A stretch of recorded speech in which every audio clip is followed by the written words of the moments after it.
लेनी है पहले से ही। और तीसरा पॉइंट भी आपको यही कहता है कि आपने जब अपडेट कर लिया है, फाइनलाइज कर लिया है, कुछ भी कर लिया है, अगर आपने एक बार भी फाइनलाइज का बटन दबा दिया क्लास का, देन आप उस डाटे को चेंज नहीं कर पाएंगे। ठीक है दोस्तों, तो आपने अगर अपडेट का बटन नहीं दबाया या फाइनलाइज का बटन नहीं दबाया, तब तक आप जितनी बार मर्जी उस डाटे को जो है चेंज कर सकते हो।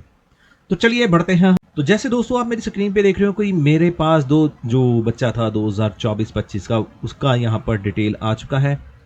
और उसके बाद मैंने बताना है प्रोग्रेशन स्टेटस में कि क्या बच्चा पास हो चुका है, नहीं पास हुआ है, प्रमोट हुआ है बिना एग्जाम के, या डिसकंटिन्यू कर चुका है बिफोर द एग्जाम। सो जो स्टेटस मैं यहाँ पे भरना चाहूँ वो भर सकता हूँ। बस ये ध्यान रखना कि मेरे स्कूल के रिकॉर्ड के साथ वो स्टेटस मैच करता हो।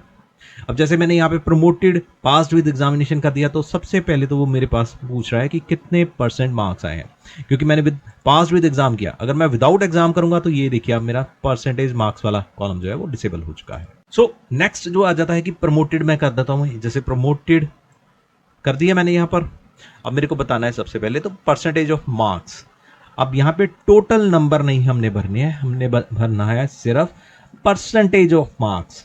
ये आपने ध्यान रखना है कि यहाँ पे ऑब्टेन नंबर नहीं भरने, सिर्फ और सिर्फ जितने मार्क्स टोटल है बच्चे के आए वही यहाँ पर भरेंगे। ठीक है दोस्तों, और उसके बाद भरना है number of days school attended. अब कई बार क्या होता है कि स्कूल 2 बार हाजिरी लगाता है बच्चे की, सुबह भी और शाम भी।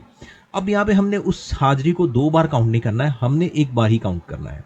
और यहाँ पर एक कंडीशन लगी हुई है कि नॉर्मली क्या होता है कि जैसे कोई भी रैंडम फिगर भर देता है स्कूल, जैसे 365 से ऊपर की फिगर भर देता है, तो यहाँ पर लिमिट लगी हुई होगी कि आप इस फिगर के जो है बाहर वैल्यू नहीं भर सकते।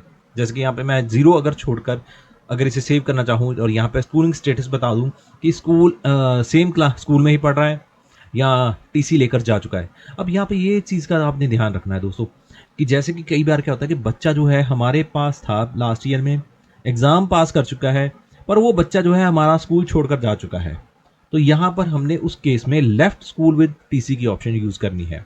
और अगर बच्चा हमारे पास ही आ चुका है, अगेन हमारे पास एडमिशन ले चुका है, तो देन हमने study in same school choose करना है।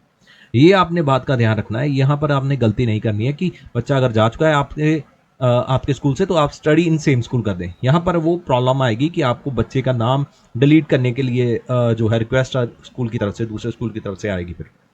और बच्चे के रिकॉर्ड में भी जैसे कि अब जो बच्चे हैं उनका अपार आईडी बन रहा है। अपार आईडी में क्या होता है कि आपके स्कूल का रिकॉर्ड जो है वो उस बच्चे के रिकॉर्ड